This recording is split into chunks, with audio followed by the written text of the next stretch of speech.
probably have had way too much experience with palliative care for my liking, really.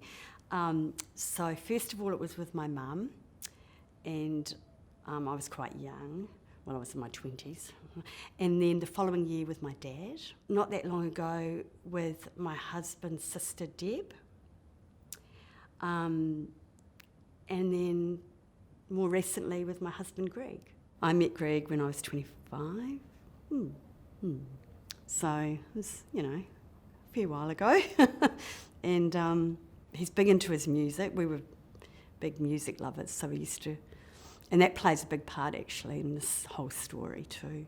He had 20 months before he passed away, so he was diagnosed with a glioblastoma. And he's a scientist, so he knew straight away what was what. I've known Beau since I was 19.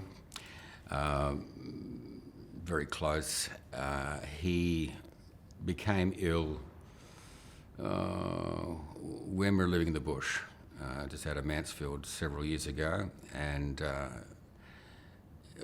we thought it was serious at the time. He did too, and we said, look, mate, if you need help, he had no family, come up and live with us, we'll get a granny flat. When I visited Beau, he was lying on his couch and his tummy was well bloated, full of liquid in his cavity. He was in a fair bit of discomfort and was having regular taps to get rid of this fluid.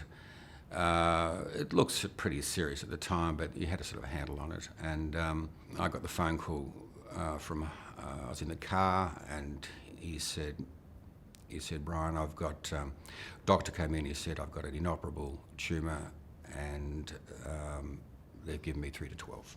Whoa, okay, and because Beau hasn't got any family, Trish and I instantly said, well, we're here for you. If you need anything, you just come and stay at our place. I was a parent of one of my sons who had paediatric childhood cancer, so unfortunately we had a journey that started when he was a toddler, and when he was 4 we lost him.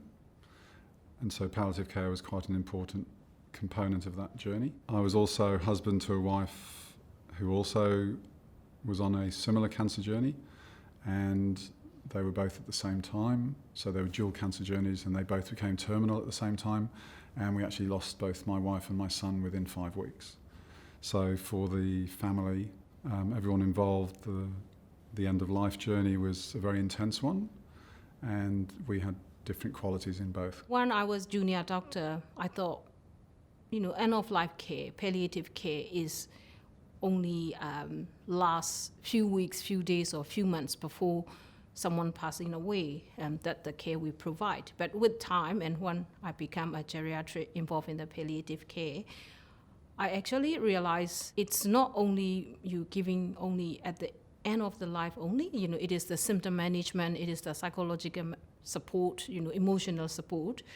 It can be like many months or, even years before the person passing away. So, support is not only to the patient only, like to the family, friends, and, all surrounded to the patient care. I think initially it affects everybody in the family in a different way. For parents, one, I had to give up my work and disappear into the hospital with my son. My wife was pregnant and trying to juggle the other children at home, and of course school lunches, school runs, childcare. None of that actually stops. All of the sort of mundane reality of life has to continue.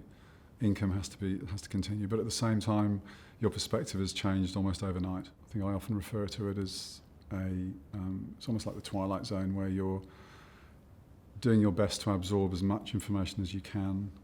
You're also trying to make sense of it, and you're trying to remain calm for everyone around you. Because it was a long, slow path assisted by palliative care, I think it gives you an opportunity to prepare for the end. And so looking back, I realised some of my grief was processed or began to be processed before he died.